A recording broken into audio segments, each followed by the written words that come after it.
गोमती नाम की एक बूढ़ी औरत अपने छोटे बेटे सुदर्शन और बहू ममता के साथ रहती थी। गोमती का बड़ा बेटा और बहू एक सड़क हादसे में इस दुनिया से चले गए। उस समय पोती खुशी गोमती के पास घर पर थी।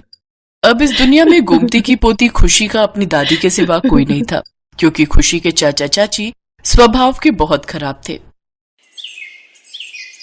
चाची, दादी की तबीयत बहुत खराब है, आप दादी से काम मत करवाओ, दादी को बुखार है। चल हट, बड़ी आई दादी की सगी। ओ बुढ़िया, अभी तक तेरे से बर्तन नहीं धुले? कपड़े कब धोएगी फिर? बस धुल गए बहू, शरीर बहुत दुख रहा था, तबीयत बिल्कुल ठीक नहीं है। रोज रोज का बीमारी का बहाना यहाँ नहीं चलेगा। तुझे और तेरी पोती को घर में रहने की जगह दी है। शाम को मेरी माँ और बहन मुझसे मिलने आ रहे हैं। इसके बाद रसोई में जाकर उनका खाना बनाना, समझी? और साथ में अपनी पोती को भी लगा, सारा दिन इधर उधर घूमती रहती है। दादी लाओ, मैं आपकी मदद करूं, आपकी तबीयत ठीक नहीं है। दादी, चाची बहुत बुरी है। चाची आपको कितना तंग करती है, आपसे कितना काम करवाती है। मेरी बच्ची, तू इतने छोटे छोटे हाथों से कैसे काम करेगी? रहने दे बिटिया, मैं कर लूंगी। गोमती और खुशी की आंखों में आंसू आ जाते हैं। खुशी जानती थी कि उसकी दादी की तबीयत बहुत खराब है, पर वो छोटी बच्ची क्या कर सकती थी।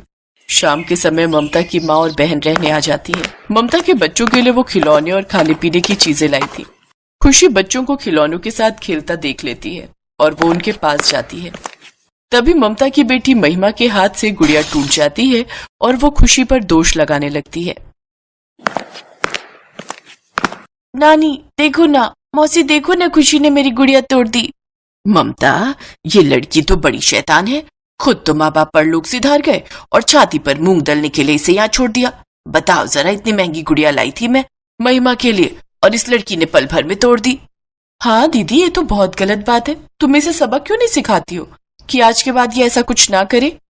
देखती जाओ, मैं इसे अभी सीधा करती हूँ। बिट्टू, जरा सामने से डंडा तो लाना। ममता डंडे से खुशी की पिटाई करने लगती है। खुशी बचाओ बचाओ चिल्लाने लगती है। ममता बहू, रहने दे, बेचारी मासूम बच्ची है, इसे मत मार। ममता, ममता, मैं तेरे आगे भीख मांगती हूँ, इसे छोड़ दे। सुदर्शन बेटा, अच्छा हुआ तू आ गया। ममता को बोल खुशी को ना पीटे, इस बेचारी का इस दुनिया में कोई नहीं, उसके साथ ऐसा सलूक मत करो। माँ, तुम बीच में मत आया करो, बच्चों को सबक सिखाना जरूरी होता है। ममता उसे किसी वजह से ही पीट रही है और मैं अभी अभी थका हुआ आया हूँ, मुझे इन सब बातों में मत घसीटो। मुझे तो अपने ऊपर शर्म आती है कि मैंने तुझ जैसी औलाद को जन्म दिया। तू अपने भाई की बच्ची के साथ इतना बुरा सलूक होते हुए देखता रहता है। भगवान के घर देर है अंधेर नहीं, मत करो पाप। ममता का गुस्सा खुशी को पीटने के बाद ही ठंडा होता है। उस रात खुशी और गोमती बहुत रोए और उधर ममता अपनी माँ और बहन के साथ खूब खिलखिलाकर पूरी रात मजे करती रही। अगले दिन गोमती की उठने की भी हिम्मत नहीं थी। गोमती की तबीयत बहुत ज्यादा खराब हो गई थी। गोमती ने सुबह से कुछ नहीं खाया था। वो भूखी प्यासी घर के काम करती रही, पर ममता ने उस पर जरा सा भी तरस नहीं किया। चाची, दादी माँ ने सुबह से कुछ नहीं खाया है, उन्हें कुछ खाने के लिए दे दो।